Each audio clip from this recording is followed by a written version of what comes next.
pissing it down, raining. So yes, it is a lovely day outside, but still thank you so much for coming and not just going to the beach or the pub next door and actually making it here tonight. It's absolutely lovely to see everyone.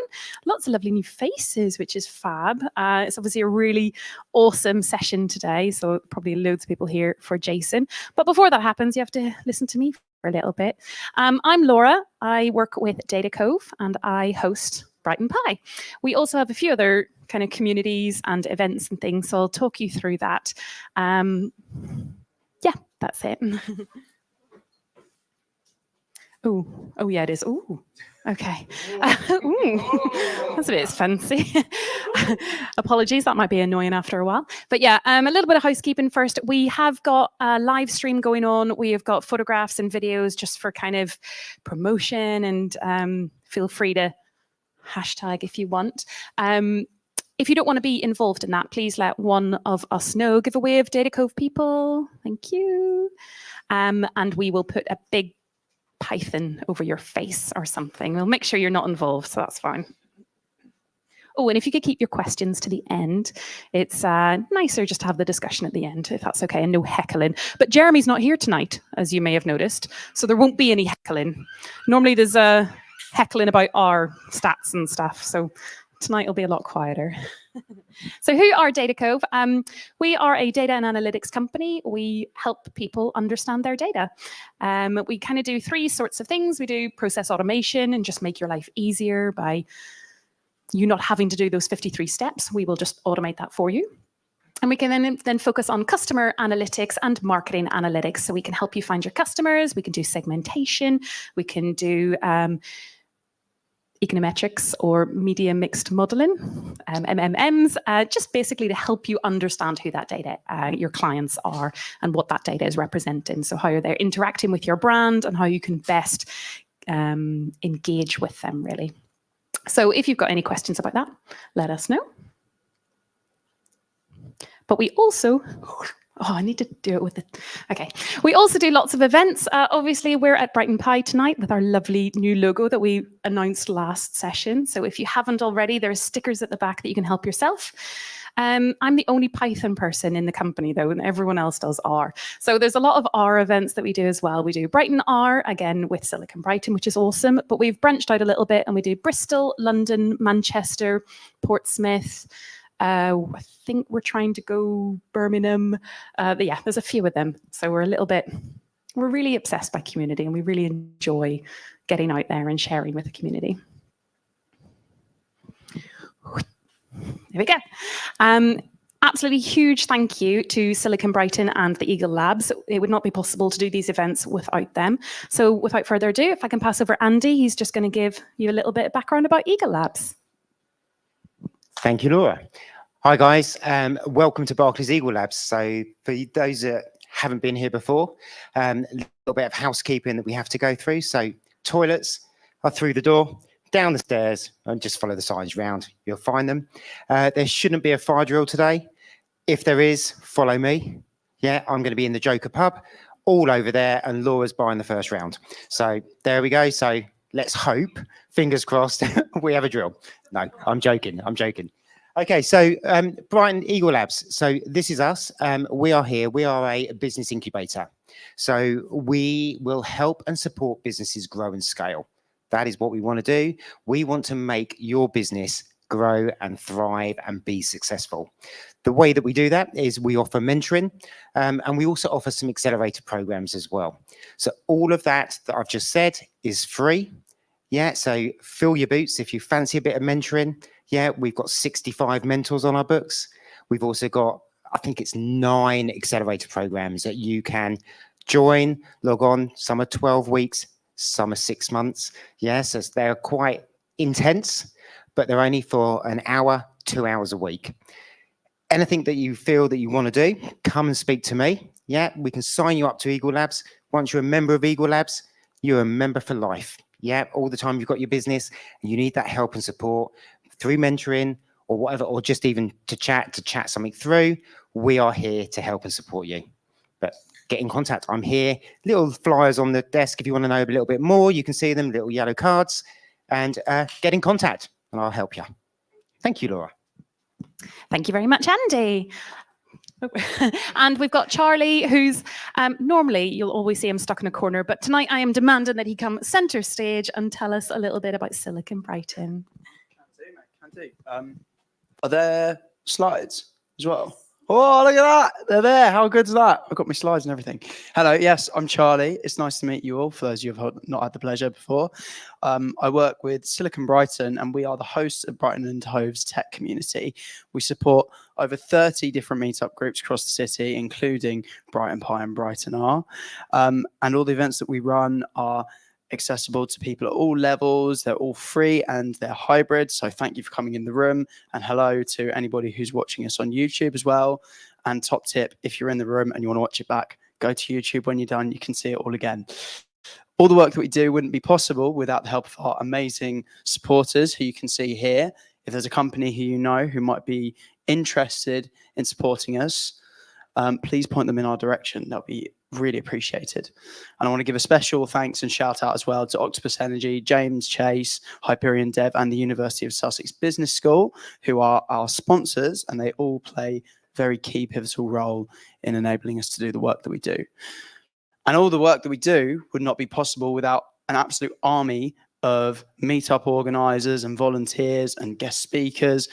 And you know, the trick to running a community of people is the people. So if you've got any interest in maybe helping out in running an event, talking at an event, helping us with getting everything set up and packed down beforehand or afterwards, maybe you know somebody who'd be interested in supporting us, please do come and chat with myself or share what we're doing around. We'd really appreciate it.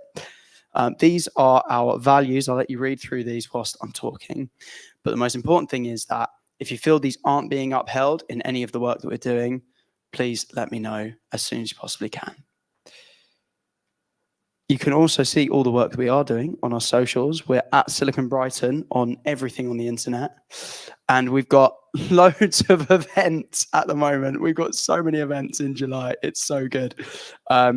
Is that 4 next week? That's ridiculous. That's so good. Yeah, we've got loads of going on.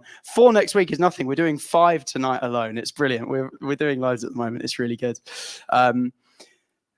JavaScript Brighton on the 18th of July. So yeah, if you want to go to the Walrus later on and carry on networking and drinking, you can go down there.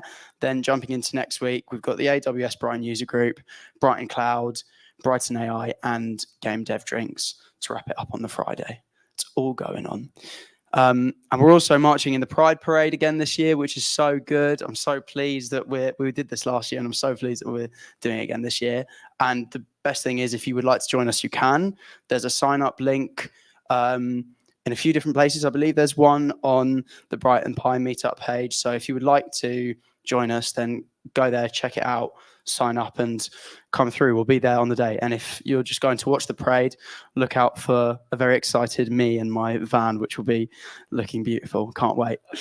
If you're not in our Slack community, what are you doing with your life? Scan this QR code, get yourself in there. It's the best place to network and engage with a variety of people across the network, and stay up to date with all of the fantastic stuff that is going on across the city as well. And that's me. Thank you very much. Have a fantastic night. Thank you, Charlie. Yeah, Silicon Brighton are just amazing. So if you're not involved in them or you don't know who they are, look that up and get that sorted, because, yeah, we have this event, obviously, but there's loads of others that might spike your interest, and the community is really pretty good. But without further ado, we're all here to hear from Jason. So I'm going to hand over and he's going to explain everything he's going to do. Have your phones at the ready. I hear it's a slight interactive element to this, but yeah, thank you so much, Jason. Thank you, Laura. Thanks, everybody. So, excuse me while I swap slides over. So, thank you very much for the welcome. I am Jason. I am a senior data scientist at the pensions regulator, which is just down the road in Telecoms House. And you're pressing the magic button. Well done.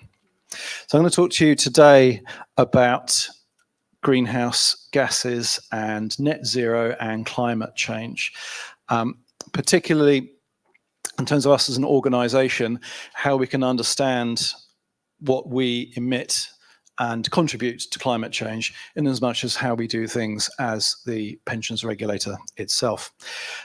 If you're brave, I have put together a little app which we'll have a look at later on. For 2000 AD fans, I'm calling it Cynthistaff, and you should be able to get it through that QR code there and have a play with it while we're speaking, or have a look a little bit later on. As Laura mentioned, I've been to Brighton Pi before and to Brighton Art, and they are good fun to come and meet new people, learn about techniques, learn about how you can push and experiment the different languages and platforms that are presented. And I didn't know there's a Brighton AI group, so I'm kind of interested in that now. You can see from the badges on the bottom, I've worked in a bunch of different places, but I still call myself a bit of a newbie data scientist because I didn't have my first data science job until 2021. So I imagine some of you in the room are doing it for longer than me. But let's start looking at greenhouse gases and climate change and how we can make some estimates of that and have a bit of fun along the way. So if you have your phone at the ready, there's a couple of little questions just to get you thinking about climate change quite generally, and how organizations can do good things and bad things in that regard. So how much carbon is absorbed by a tree in a year? Of course, this is a bit of an estimate. We're ranging from 2.5 kilograms per year up to 100 kilograms. And the brave people voting so far, the unanimity is starting to go.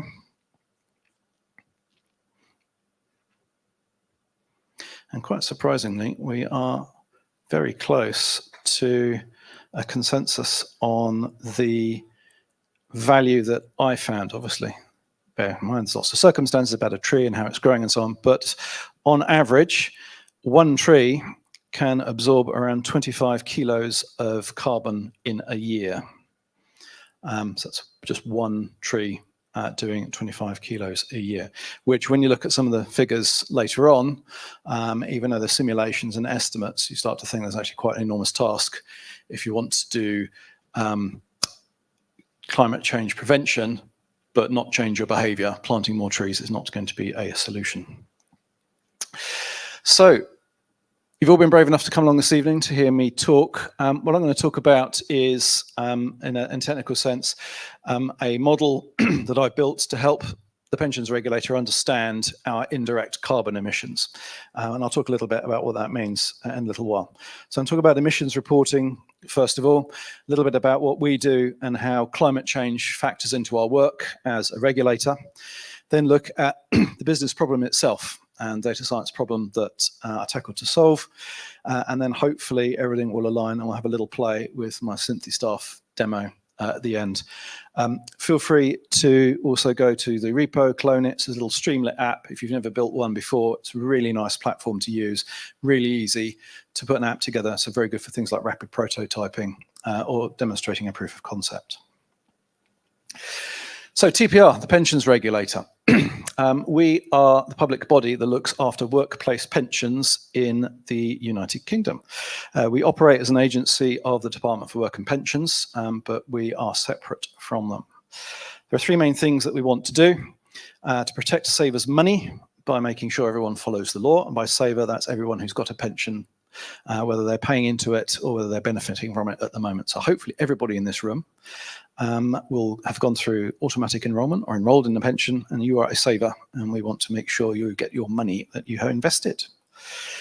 We want to enhance the system through things like market oversight and so on. So you may be aware of the Liz Truss mini budget and the liquidity event afterwards, and that's still reverberating today because the particular type of investment vehicle that was at risk at that point was not something anybody was looking at. So we are changing how we oversee the financial markets. And we want to support innovation to make sure people get the best value for money out of it. So I generally say, when people say, oh, you work at the pensions regulator. No, I cannot increase your pension, but I can make sure it gets paid. That's really what we're there to do. And we're just down the road by Preston Park. So a little bit about emissions reporting and a little bit of nomenclature that it would be handy for you to know. So Emissions of greenhouse gases covers a whole range of different substances. Carbon dioxide, methane being probably the most famous ones, down to through ammonia, fugitive emissions from air conditioning systems, and a whole load. These usually get bound up as greenhouse gases and converted into a carbon dioxide equivalent. So I'll be talking a lot about kilos and tons of carbon dioxide equivalent. So that's every greenhouse gas that's emitted by a particular activity. These are then reported by being broken down into 3 scopes, and I've lifted a nice graphic from the National Grid website. So scope 1 is a direct emission that comes from a company or an organization. Generally, if you're burning stuff, so that might be petrol in a van engine, or if you're burning gas in a furnace to heat your office.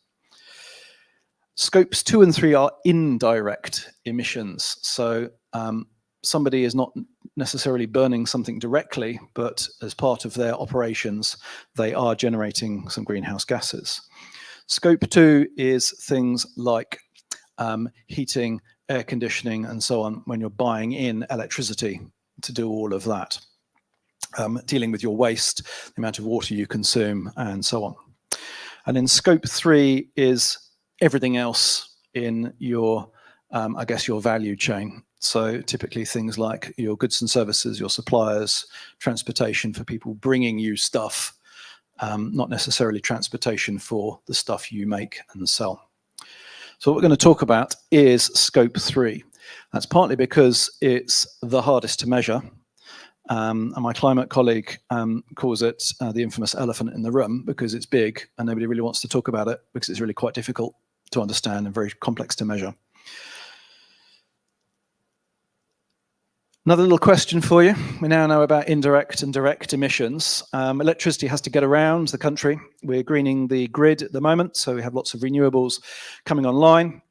But how much power do you think actually gets lost just transmitting it from power station to your plug socket at home across the whole of the UK grid?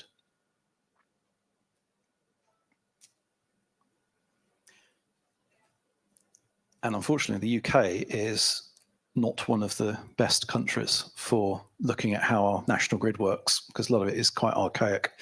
But there's a pretty clear consensus there. 2/3 of you think it's 8%, and that is the last value I found on the National Grid website. So around 8% of our electricity, which you can imagine is gigawatts, terawatts, just gets lost to the ether, as it were, by moving it around. So maybe building a few very big power stations is probably not a good idea.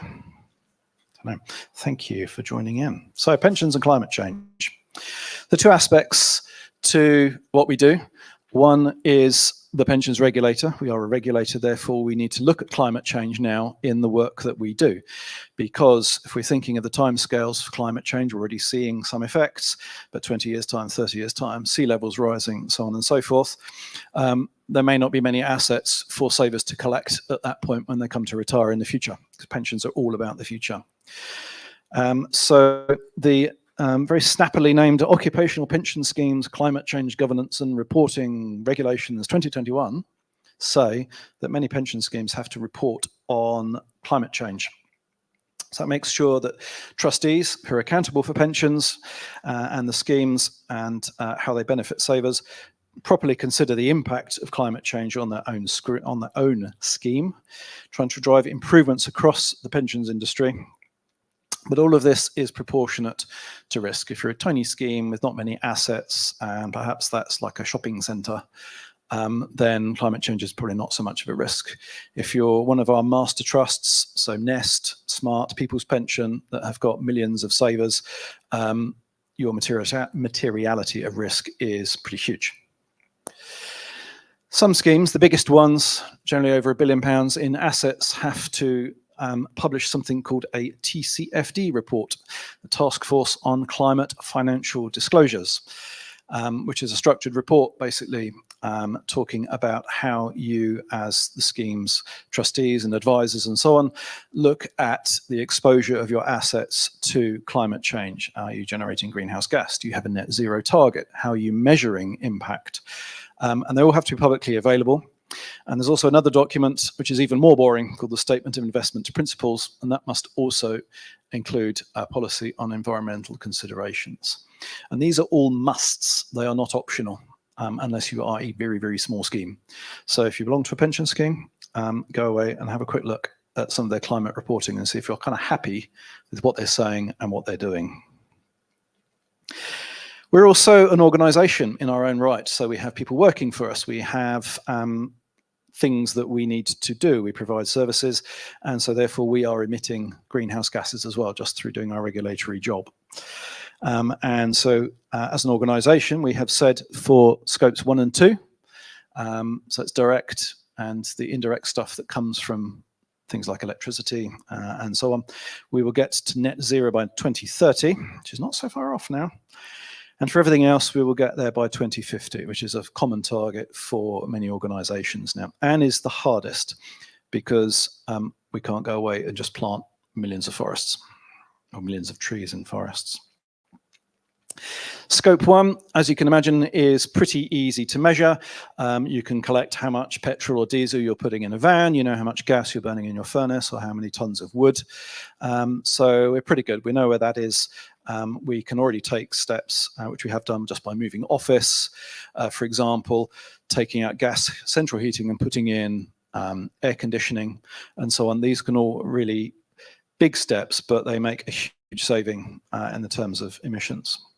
Scope 2, we know how much electricity we're using, but how much of that is for people actually doing their work, how much of it might be for the lifts running and stuff like that. So I have a reasonable idea, and there are estimates for things like gases emitted by air conditioning and so on. So that's kind of okay. But scope 3 is very much the hardest, because by definition it is indirect. It is somewhere else in the value chain. You do not have a meter by every employee that is measuring quite how much electricity they're consuming or how much heat they need and things like that. Hence our business problem.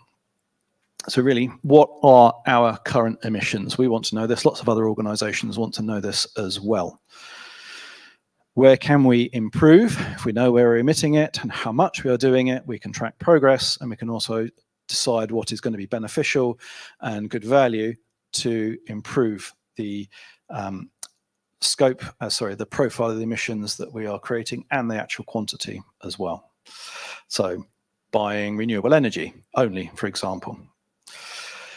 And then, of course, the big question, how do we get down to zero, which is proving to be the more controversial part of how we achieve that. So that's our climate change commitment as an organisation. And we're expecting similar things from pension trustees as well. So our business problem, estimating indirect emissions. So we probably all have mugs at home that say World's Greatest Dad or Jurassic Park or something like that. How many times do you think your ceramic mug needs to be used in order to be better than a single-use paper cup? And by better, I mean better value in terms of emissions through the whole of its life cycle. So being made, transported around, and disposed of at the end.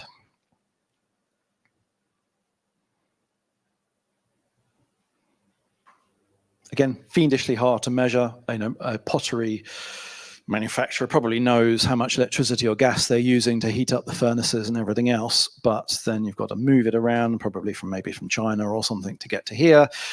You go to IKEA, you buy it, you've got to get it home, and so on. Then you've got to dispose of it afterwards. And the last figure is the one that's coming out on top. A ceramic mug has to be used 230 times in order to be better than 230 disposable paper cups from Starbucks or Costa. Which for someone like me who drinks a lot of tea, I can probably get through that in a few months. But I've got maybe a dozen mugs in my cabinet at home, and I don't have a dozen people around every day drinking the same amount of tea. So our problem statement. So Dan, our climate person, came to me and said, look, we're pretty good on scope 1 emissions. We're okay on scope 2, but we really want to have a good net zero target. So we need to understand all these indirect things that are really hard to measure. Can you, A, tell me how much Carbon dioxide we are emitting from commuting, so that's our workforce commuting to the office, and from our workforce working from home. So one perhaps slightly easier than the other, but that's effectively the problem statement that I started working on in 2022. We can break some of that down because a company called EcoAct in 2020 published a white paper telling you as an organization how you can start to estimate these sorts of factors. They did it for a bank, but a lot of the principles in there are quite generally applicable, but it's quite basic. It's very much assumptions, guesses, and so on. But it's a great place to start. And so looking at the commuting problem, I can break that down into 3 questions. Where do people live to come to the office? How do they get to the office? And when do they come to the office? And there's numbers around all of those, and there's lots of government publications I can convert into kilograms of or tons of carbon dioxide. Okay, seems a bit more straightforward. Probably happy with that. What about working from home? Well, I probably know the equipment people are using at home. I probably know when they're working at home because they're not in the office. But then, okay, well, heating at home. Well, I know I've got an electric boiler, which isn't particularly good.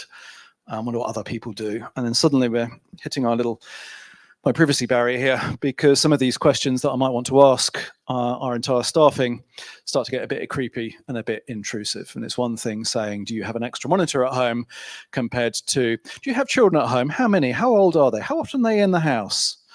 And you start to think, well, people are not really going to be particularly pleased to answer that sort of question, nor should they be. So what we're going to look at is some of the commuting aspects, and we'll look particularly at this heating aspect of work from home and where I was building my model. Ethics, of course, I've mentioned the creepy word. We want to have a balance between protecting people's privacy and their personal data, but we also have to report accurately, A, because we want to do a good job, and B, because we have to. So we're a public body. There are various duties placed upon us to perform our functions. We're also ourselves analysts, and so we fall under the standards of the government analysis function, and any of the numbers we produce have to be transparent, accurate, not knowingly incorrect, and so on. And against that, of course, there's various pieces of privacy legislation and the C word as well. So we get around that by making some estimates. All of this I'm talking about this evening is an estimate and some guesses, so assumptions along the way. And I put my little swervy skidding car icon there, where we have particularly broad assumptions or guesses in there.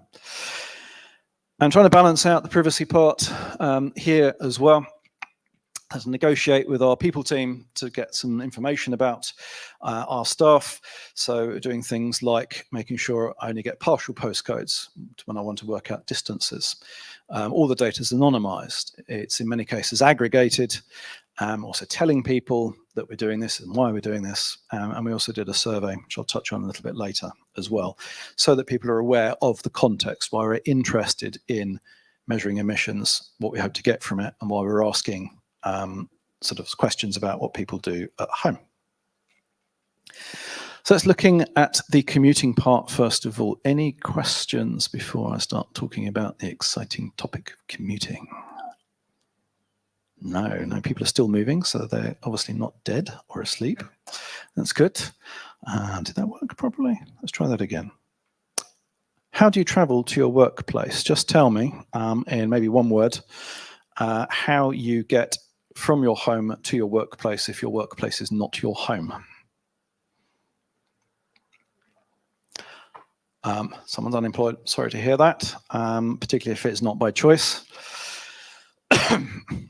Someone's working at home, which is very nice, so I guess you just walk from the bedroom to the spare room or the kitchen or whatever, which sounds like my kind of job. Okay, a lot of people are talking about traveling sustainably. So there's some carbon zero activities in there, such as walking and cycling. There are some of us like me who get the train and buses out. Oh, the big lemon, like a big lemon. So that's good. It's really quite encouraging that people in the room and people voting are thinking about how they get to work and choosing sustainable options. Thank you. So if we think about how I want to estimate the carbon emissions from people getting to work, I can sort of boil it down to two particular parameters. One is the actual gases emitted from some method of transport per kilometre. That's really easy to find out. The government publishes tables on this every single year. Okay, nice, I can do that. And there's the harder bit about working out how people travel to the office and therefore in total how much distance they are travelling. And so several components to that. So the pensions regulator has hybrid working. We don't have to be in the office every day. But we do need to know who's in the office for things like fire safety and booking a desk and all that sort of thing. So I'm fairly confident that I know how many days people are in the office. I say people, I mean, it's some ID number. I don't exactly know how many days my colleagues are in there. And I can also monitor our car park because we have to book a car parking space. So that's a pretty good indicator. And it's anonymous enough for me to be happy around protecting privacy. Distance, don't know. People don't go around saying, yeah, I live 12 kilometers away from the office. So I need to go and ask our people team to tell me something about how far away people live from the office. So that means going away and getting more information. It's not something I can easily get hold of. And then the travel method, how do we get to the office? Again, people don't wander around saying, I got the bus this morning. I usually get the train. But every Thursday I drive because I have to pick up my kids. And again, there's no easy source of doing this short of asking people or guessing effectively. So 2 parts of this are pretty straightforward. These 2 parts are rather more difficult and my methodology changed from year to year, but we'll have a little bit of a look at that. So I know how many people are in the office each day. These are 2 financial years, 22-23, 23-24. 2022-23 in purple, we had 32,000 days in the office. So that's a person having a day in the office. It was coming out of COVID and people were sort of getting back used to working in the office and starting hybrid working again. And financial year just gone in the lime green, considerably higher and going up as well. So pretty confident that I know who's in the office and I know it's increasing for a variety of reasons, which means our commuting cost is going to go up. Getting to the office, this is where we're now sort of starting to do some more data wrangling. It's a bit more interesting, a bit more sophisticated. I can get a linear distance from part of a postcode and I know where the office is. We can see the median value, so that's 50%, halfway through the data set, is just over 18 kilometers. So most people who work for a company in Brighton live near Brighton. That's great. And then there are some outliers who are living in a sort of Cheshire, north of England and Scotland, who have, well, I imagine a pretty hellish commute within that. So these are linear distances. Anybody want to make a suggestion about how we can go from a linear distance to a real world distance?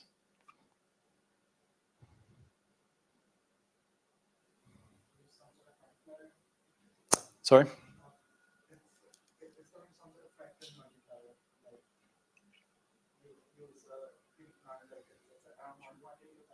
Yeah, exactly. So some kind of multiplier. Yeah, I want some kind of scalar value that I can easily just apply to all these linear distances to get an approximation for a real world distance. So I'll talk a little very briefly about how I did that. Survey car, because partial postcodes. So a postcode can be a handful of letterboxes or it can be a village. The curve factor, I didn't know when I started this. I didn't in fact realize I'd have to have a curve factor. So this converting a linear distance here into a real world distance. So somebody very usefully pointed that out in the review process. So I had to go and look at that.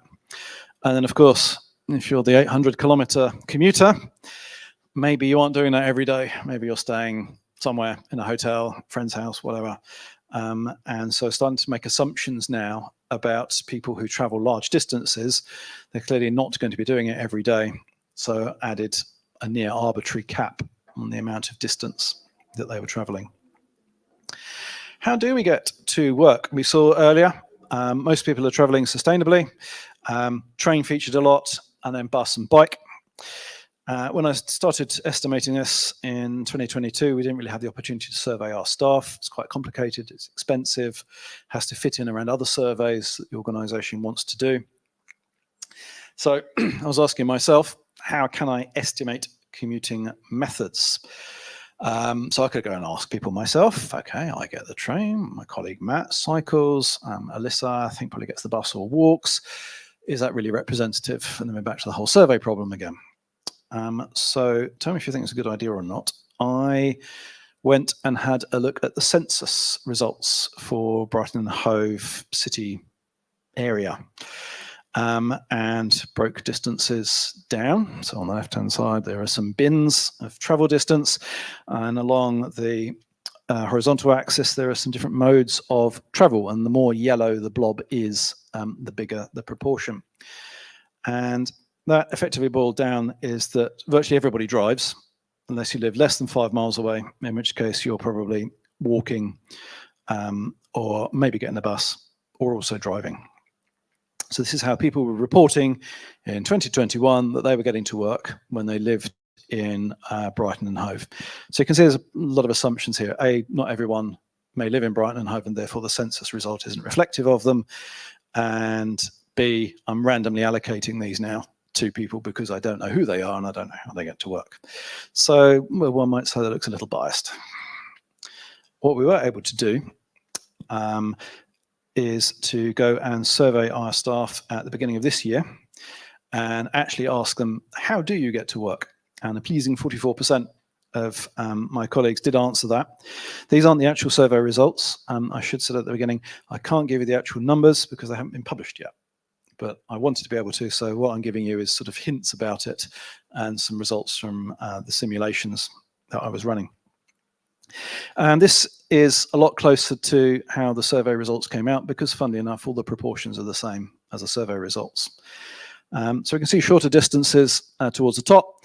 Most people are walking or something similar. Some people are driving or more people are taking the bus or are cycling. And as the distances increase towards the bottom of the heat map, it's increasingly consolidating around driving or taking the train. So actually very distinctly different from the assumptions I was making in 2022. So it was an overestimate of our emissions because of that bias that we can see there. So I know when people are in the office. I know how far they're traveling. I can convert that into a real world distance by multiplying it by 1.3. How did I do that? I used the open source route API as an advantage using Python to put in one postcode and another postcode, and I know the linear distance between the two from the Ordnance Survey data, and I can get driving distance between the two. So that gives me a 1.3 curve factor, and my colleague Alyssa validated that for this year as well. So that gives me the right-hand part of that equation we looked at earlier. So our total commute for the office, which is, as you might imagine, in the millions of kilometers, with still some assumptions in there, partial postcodes, etc., etc., etc. What's left is the travel mode. And so I can't remember which government agency it is, one of them has done a whole load of journeys around the UK and has measured the emissions in a very complicated way for all of these different types of transportation. So I know the actual emissions value. So this is now the left-hand side of my equation. I can get the distance because they've told me what it is. So it's Bristol to London, Croydon to Wimbledon or something, and a bunch of others. There's 24 different ways of getting there. There's a difference apparently between a large diesel car and an average diesel car and a medium diesel car. I don't know what any of those actually are. But I can start to aggregate that down very neatly. And that effectively gives me an emissions factor. So if I allocate someone a mode of transportation, I know how much carbon dioxide they're emitting per kilometre. Hence, we're back to our equation again. So transport mode. Little circuity design there is because I had to do all of this stochastically. So I didn't know who was in the office. I didn't know where they lived. I didn't know how they got to work. So I had to make all of those assumptions and randomly assign all of these different parameters to each member of staff within that. Hence, the model was run a number of times. But I know the transport mode. I know their total journey. I know the emissions from their method of transportation, so I can get to an answer. And this example from my demo app that you can use. So this is an example of a company that has 1,000 staff and has high car usage, and people live up to, I think, up 100 kilometers away from the office. And you can see the emissions just from commuting are colossal. Over 2,000 tons of carbon dioxide equivalent. You now start to think how many zeros you have to add on the end to get the number of trees that would absorb that amount of carbon in a year. So this is why offsetting will not necessarily work. However, if your staff, like us here, are much more aware of their impact and they're able to take other forms of transport, you can drop your emissions quite dramatically, even if everything else stays the same. So the distance from the office, number of people working, how many days a week they go to the office, you can see that's dropped by 40% just by people taking the bus or the train instead of driving. So there we are, that's the commuting. Any questions? Oh, yes, please, Richard. I should give you the microphone, shouldn't I? Okay. So you've got diesel and petrol in there. In 10 years' time or so, they're supposed to be removed out from new car sales. We're going to be, what would the effect be if you, in say, 25 years' time, all those diesels and petrols have gone to the scrap heap? That's a neat little question. Yes, fuel cars are going. Hybrid cars, electric cars presumably will fill that gap. What that means is that even with an electric car, you don't have direct emissions, but you'll have indirect emissions. Now, I think the phrase is well to tank. So what's emitted by someone digging the oil out of the ground, converting it into petrol and delivering it to a pump, there is still a cost for that for electricity. And so we should see emissions drop, but then the temptation might be to use the car more. And so those indirect emissions are starting to go up again, plus the demand on the grid to charge all these cars up. So we don't have electric charging points in our office yet. Maybe we might get to them in the future, but that'll be for a handful. So interim solution maybe, but should be better, should be better. So you haven't fled from the door yet. So let's talk about working from home. So if I want to reduce this back to an equation again, how much are people emitting? Okay, I can get conversion factors again from the government that come out every year, talking about the energy source and the consumption. The EcoAct report that I used as the model talked about looking at what IT gear people are using at home and their lighting and their heating. So I'm pretty sure I know what they've got at home because we have an inventory from the IT folks. I know how often they're using it for because I can calculate hours worked. And I'm pretty sure how often they're going to be using it during the working day. So pretty confident with that. Green tick, but swervy car because I don't exactly know who has got how many screens and which laptop and so on and so forth. Home lighting, oh God, this is getting really boring now. How often do you have the lights on? What sort of light do you have? What sort of bulb is it? How many watts? How often during the day do you turn it on? So let's keep it simple, stupid. The EcoAct white paper has a blanket flat assumption, 6 months of the year, 10 watt light source. Okay, everyone does that, fine.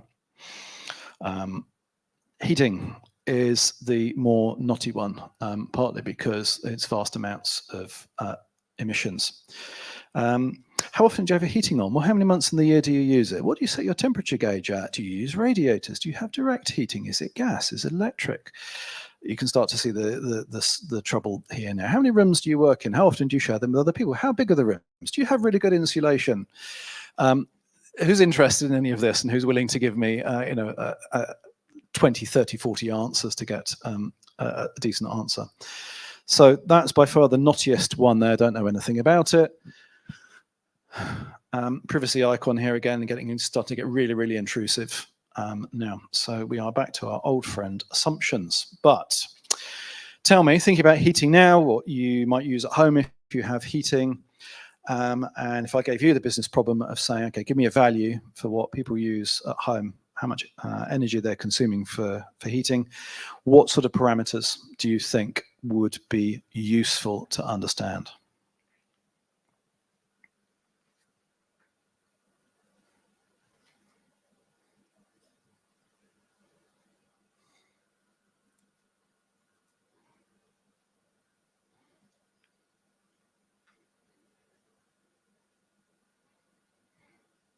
Yep, good.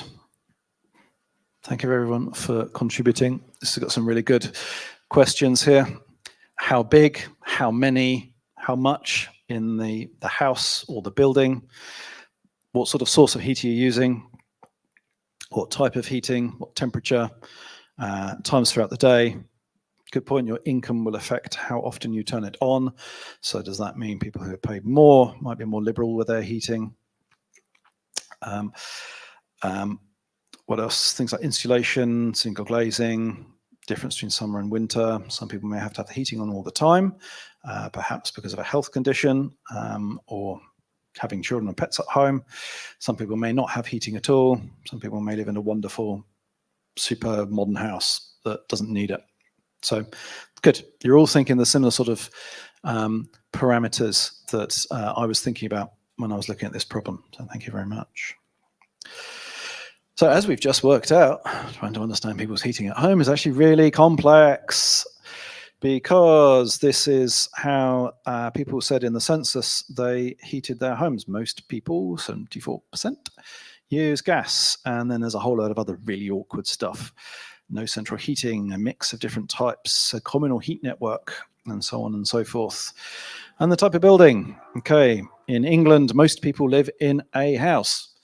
In Brighton, in the lime green, most people live in a flat, and most of that stock will be converted or will be probably quite an old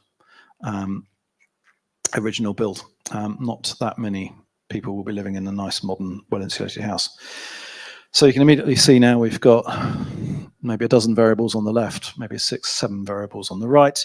We need to navigate a way through this, plus all these other questions that we asked ourselves just now. When do you have it on? How hot? How often during the day? How many rooms do you have to heat? How often do you share it? What heating fuel do you use?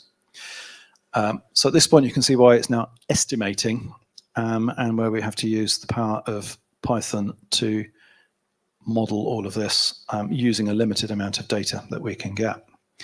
So just as an example, if we took a flat rate approach, here are 2 different regimes. On the left, people have heating on for 6 months of the year, 10 hours a day.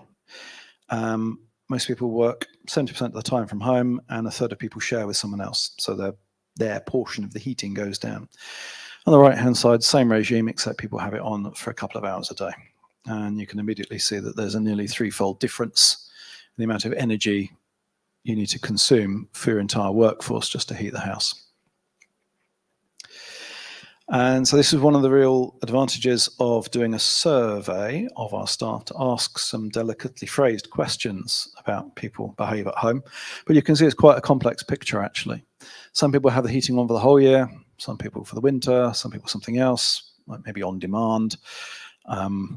Most people have it on for a few hours, some people have it on for more than 8 hours, and so on. So it's not an easy picture to try and unpick. So this is the approach that I took. So I used my NumPy random number generator, and I assigned a fuel from a very limited list to each member of staff, so gas, electric, or something else. That led me to a base allocation of 4 point something kilowatt hours for gas and less for other fuels. I then factored in the other things that I knew about from the survey. So this is assuming our survey respondents are the same as the whole staffing complement. How often are they sharing? When are they using it for? How often? Da, da, da, da. I know how many hours, I think. I know how many hours people are working at home. Let me just all multiply it up to get our heating emissions at the end of it. But because I'm starting randomly here on the left, and some of these are random allocations as well, I need to repeat the model any number of times to get a reasonable overall estimate. And trying to navigate this path between giving you real numbers and numbers that aren't published yet, so I can't tell you what they are. This graph shows the percentage of the median value for heating. So 900 and something staff, all with a heating allocation, model run 20 different times. And you can see that most people are around, most of the results are pleasingly within 5% of the median. So the median is at number 1, and most results are hovering around it. And you can see there's one allocation that's a little bit below. So that's good. That means even though it's a random allocation underneath, it's working reasonably consistently, and it's clearly taking account of perhaps this low side when people don't have the heating on, or the higher side when people do have a lot of heating. And reflecting what we saw from that national census graph earlier, gas in red forms a vast bulk of people's heating emissions. There is a very thin line for electricity and other stuff, and then the lime green is other fossil fuels, so things like wood and coal. My parents live near Brighton, they still use coal for all of their heating. So we're getting some nice matches with what we've seen sort of nationally from whole nation figures, as well as taking into account what's happening in our survey. So bring it all together. Finally, he's talking about some Python, they say. So my friend Panda and my friend NumPy, taking the stuff I'm pretty sure about that I've got from good sources, then bringing in some stuff that has a few assumptions in it, and our flat rate, and some other sort of random allocations, putting in some of that reference data from the government, and then running the model a number of times. The hard part, as always with these things, is wrangling the data and getting it all together, and I can run the model 20 times in minutes. 20 was a fairly arbitrary number on my part. It seemed fairly fair. But from that, I get my average emissions. And by bringing all those data sources together, I can arrive at a number that we can use this year and next year and the year after and the year after, and hopefully we see our downward sloping graph.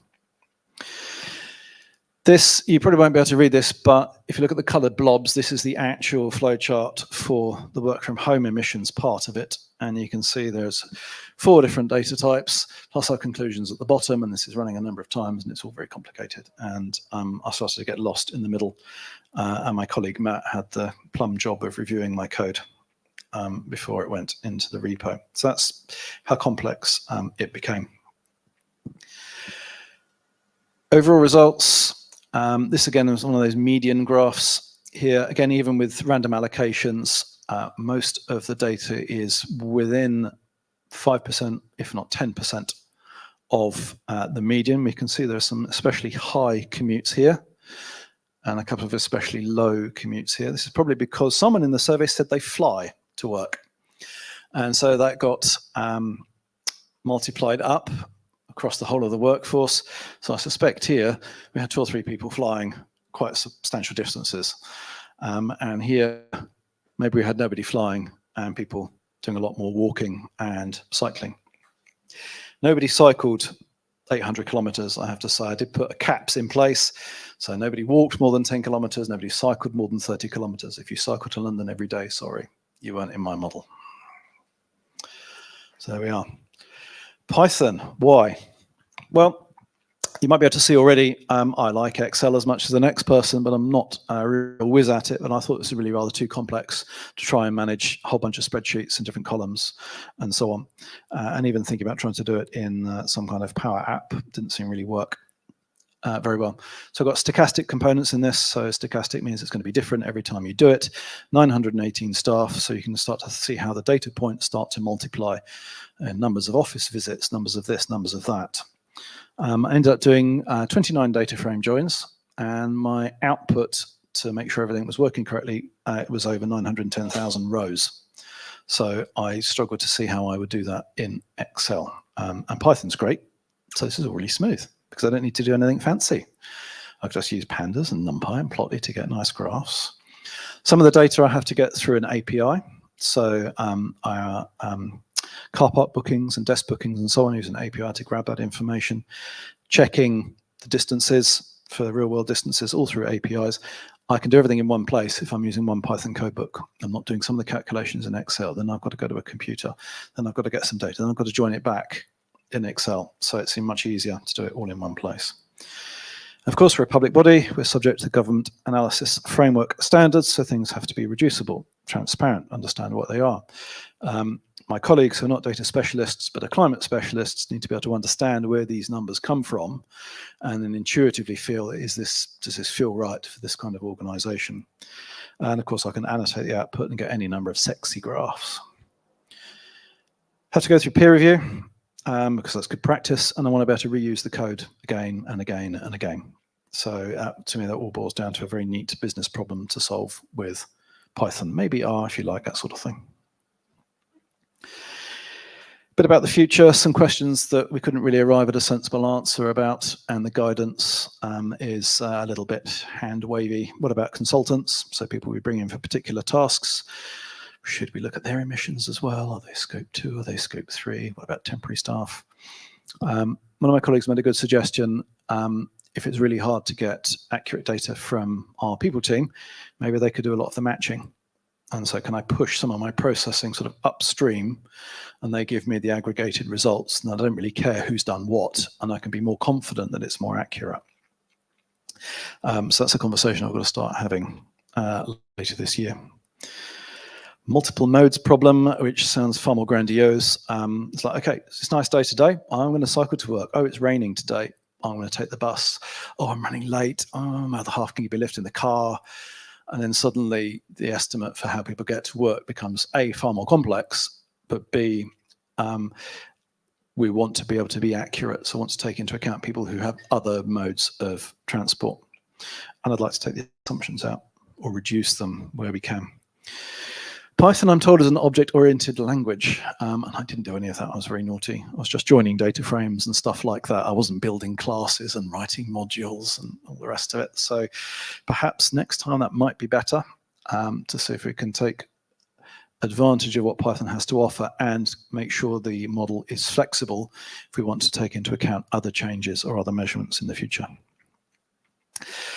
So finally, we come to SyntheStaff. There's got to be a better name than Indirect Emissions Modeler. I'm reading a lot of Judge Dredd at the moment, so it seems perfect to call it that. So if you're feeling brave, that QR code should lead you to a Streamlit.app where you can have a play. You can be the CEO of a company up to 1,000 employees. You can dictate how many times people come to the office and how they travel there. And you can choose how they heat their home, and you can get an impression of how that changes your carbon emissions. So I should be able to go to it. Right. Have I done that right, Charlie? Yeah. Lovely. So let's make this a little bit fiddly. This is my first Streamlit app, by the way, but I can heartily recommend it as a platform. So please feel free to steal the code and reuse it. So you have three main areas that you can choose from. So staffing, so that's the people who work for you. Commuting options, how do they get to the office? And then work from home options. So what are they doing at home when you are not watching them? And there's some basic instructions in there because I ran out of time to write a decent guide. So if we look at staffing options, put some fairly arbitrary numbers in here. If you're confident with Python, you can change these yourself. And we can say we might want a workforce of 857, and maybe not very many of them are part-time workers, but I'm quite a harsh boss, so I want them in the office 40 hours a week. and you can start to see the allocations changing on the right. And this will give you a running total of how much work you're getting out of your staff, so to speak.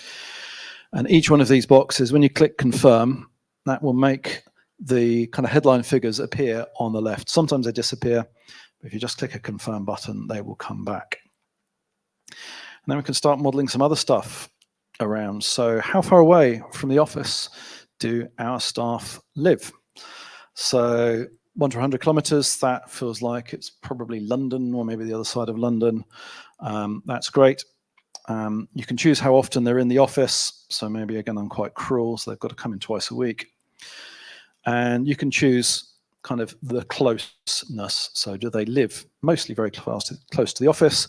And so our peak is within 20 kilometers, or in fact, do they live quite far away? And you see the peak here is much more towards the right and the higher travel distance. And that will update your commuting distance. And then you can pick how they get to the office. So do we want to see lots of driving or no driving? Lots of driving, right. So we can do that. And nobody's walking because it's raining all the time. There we are. And where's our office? Southeast, southwest, England, Scotland? Northern Ireland, okay. Because the mix of cars differs from region to region, and about who's using diesel and who's got electric and how big it is and everything else. So, right. So using those options, your 892.3 full-time equivalents are emitting nearly 3,000 tons of carbon dioxide a year just getting to the office. Because you're really mean and you're making them drive. Actually, you're making them drive. And then work from home options. So what are they doing when they're not under your watchful gaze as their inspirational leader? So you can pick and choose how many people have got laptops versus desktops, because desktops use more energy. How many have mobile phones? I include that because we have some company mobile phones, and there's an appreciable amount of the workforce have them, so I have to include them. But not everyone will have a company mobile phone. And if it's a personal phone, you probably don't need to include it because they're not really using, unless they're using their personal phone for a lot of business. And then you can control their heating. So what proportion of people have no heating? I put it there. And how many people just have heating on during the winter? We can put it there. Most people, okay, they have to heat the whole of their home. And nobody's sharing with others because I don't believe in people sharing. And click our confirm button. And hopefully, will this work? Yes. Down the bottom. Your workforce emits just over 3,000 tons of carbon dioxide per year, carbon dioxide equivalent, for just getting to the office and when they are working from home. That is a small proportion compared to your actual direct emissions, so how much electricity you are consuming in your office. If you have vehicles, how much fuel is being burnt in your vehicles and so on, how much water your business is consuming, how much waste it is emitting and so on. And if you click download log, every single time you change something, it adds a row in a little data frame and you can get a little file out at the end. So that is a little toy for you to play with and just to understand how your organization's policies can affect your emissions, and therefore whether you're going to have an easy or a hard journey to net zero. And I think my last slide really is, just a thank you. There's a QR code again for the demo if you want to have a look at it. If you're interested in our climate strategy at TPR, the pensions regulator, that page will take you to all of our climate reporting and why we're interested in it. So thank you so much, everyone, for staying here, listening to me and not running away screaming, and people online as well. I will take your questions.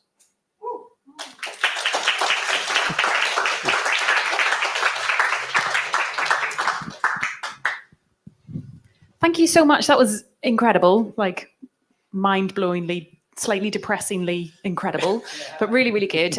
Does anyone have a question? Yes.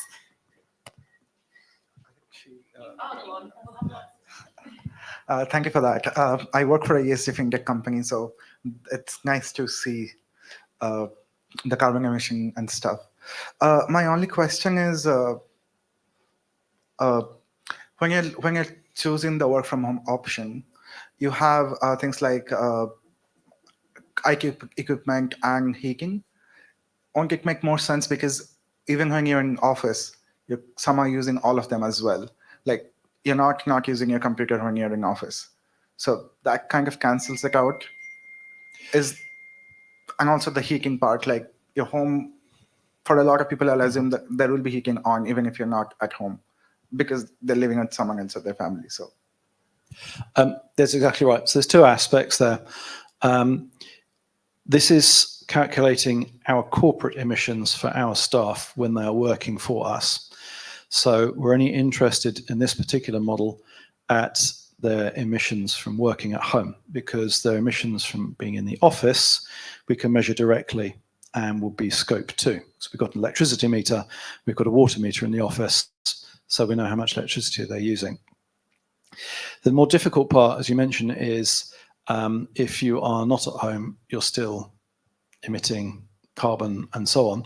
We don't include that because that's not when people are working. There's also a challenge there about what about people who are consultants and so on, and how do we measure their carbon emissions when they're working for us, but they may not be working in our office, they might be working somewhere else, they might be working somewhere overseas. So in this case, we're only really interested in what people are doing when they are working for us. okay, thank you, that makes sense.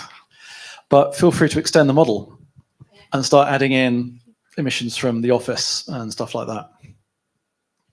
Alice. Hi, yeah, I was wondering what the outcomes of the study have been for your company. Like, have there been any changes of policy as a result of what you found?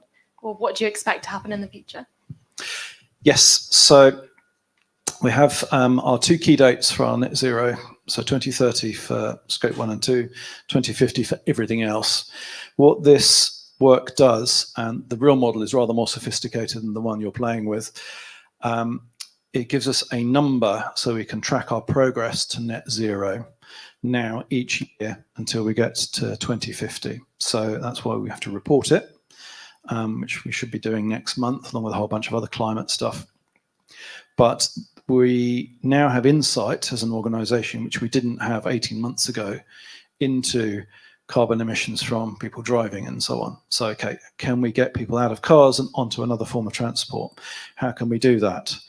Subsidized public transport, better connectivity, charging points for electric cars, free bikes, things like that. So we can now ask meaningful questions that we couldn't before because we're just guessing about it. As an organization, we've moved office. We're in a better office that is more modern, and already changes have taken place. So when we moved into the office, it had gas central heating, so sort of bloody radiators, people opening windows and stuff like that because it's too hot or too cold. We now have more fancy air conditioning type units, which means in winter the heat is being pumped in rather than out during the summer. So we don't need our gas central heating anymore, which is uncontrollable and everything else. We're only now using electricity, and we can get green electricity. And we've seen with direct emissions, or we will see a substantial drop. We won't see that next year because we're not moving office again next year. But just by being more well informed about what we're doing as a business, and then what our staff are also doing, we can start to identify most things that are going to be most beneficial or deliver most value, which without these sorts of numbers, even though there are any estimates, we didn't have before, and we can't show progress. Thank you. Pleasure.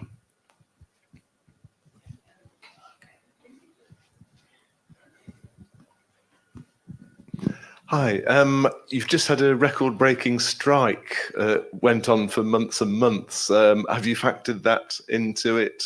People just not working for a certain percentage? Yes, is the answer to that, because the people analyst gave me an aggregated number for the amount of hours that someone is working in a month. So that's their contracted hours minus all the absences, whether that's business travel, training, industrial action, anything else. So I can estimate when they're in the office, and when they're not in the office, I'm assuming they're working from home, but because I have that total hours figure, I can factor in any number of absences. So as well as the industrial action, of course, there'll be people who are ill or have maternity leave and so on. And so without knowing who they are, I can still factor in the effects of their absence. And how significant was the industrial action? Would it be good for the climate if we all went on strike?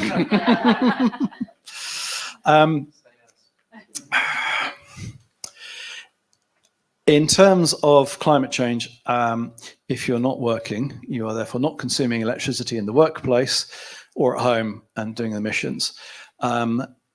If you're not working, maybe you're doing something else, like you're playing Minecraft or you're watching a box set of something or streaming until your eyes bleed. So may not be as good for the environment. I'll leave it at that. Might be a bit controversial otherwise. Anyone else? How was this received by the specialists within the organisation? So I'm sure you didn't enjoy having to read through all the code and check it.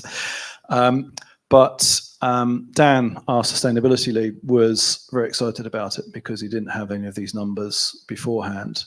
And what it has done, it's enabled him to have more meaningful data supportive arguments with other leaders. So, okay, you've got a bright idea. You want people in the office more often. Well, actually, this is how much carbon we're emitting just from commuting. You will increase that. You will make our job harder to get to net zero if you want people in 8 times a month, 10 times a month.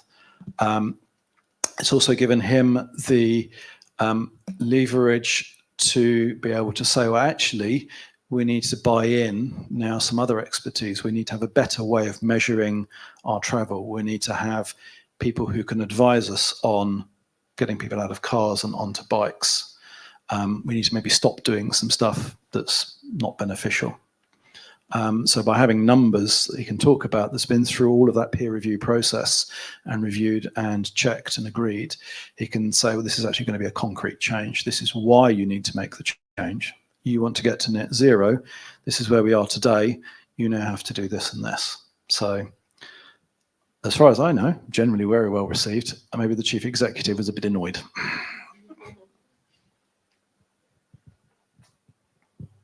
In terms of like commuting, have you ever factored in any business trips and stuff? That is a very fair point. In this one, no, simply because business travel would be scope 2 emissions, so indirect, but a part of operating your business. And the pensions regulator, almost all of our business travel is booked through our system that generates like bus tickets and train tickets and so on. And that can give you a value for your carbon emissions for that particular journey. And so Dan can grab all of that and he knows roughly how much carbon is being emitted from all of our business travel. I don't know how they do cars, because I don't imagine the inspectors walk everywhere if they're going to Manchester to do some of their work. Whether that's going up or going down, I don't know. And I don't know how we would make it more sustainable, though, because inspectors have to travel to any part of the United Kingdom. They're based in Brighton. How are they going to get to Glasgow to do inspections? Well, maybe train, probably fly, definitely not drive. So that will be an increasing problem because it will just become harder to make that more sustainable and harder to offset.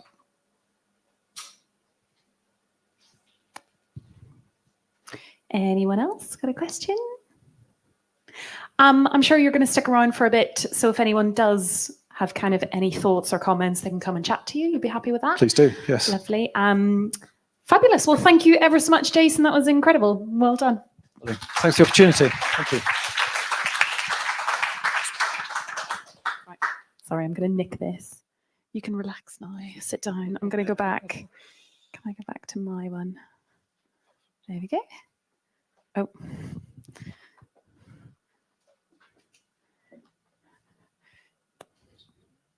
something. Okay. Anyone know where the don't start from current slide? Yeah.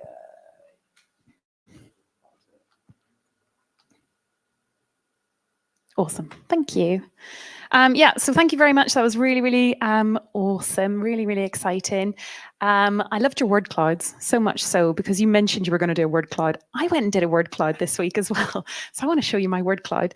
And you might have noticed I've been really good at not mentioning something so far, but I'm going to have to mention it now. It's not working. Oh, there we go. Woo! Earl, we've got Earl is back. And if you haven't heard us talk about Earl yet, where have you been? We are banging on about this. It is only about 6 or 7 weeks until Earl, what is it, you may say? It is a big conference that we have decided to take on and run for our communities and kind of go a little bit wild. It's actually the 10th year it's happening. And we've decided to take it over, bring it down to Brighton, because we know we've got an awesome tech community in Brighton. And we're very much looking forward to it. So if you would like to join us, please do. But what is it, you may say? So it's all about kind of enterprise applications of R and Python this year. I determined we would add Python in there. And basically, how do you use R and Python in your work? How does it benefit your work? So things like this talk tonight, sorry, I thought you were there for a second still, would be incredible for it. So yeah, we've got, there's flyers everywhere. That is kind of a better Earl thing. Is that not working? It's not working. Okay.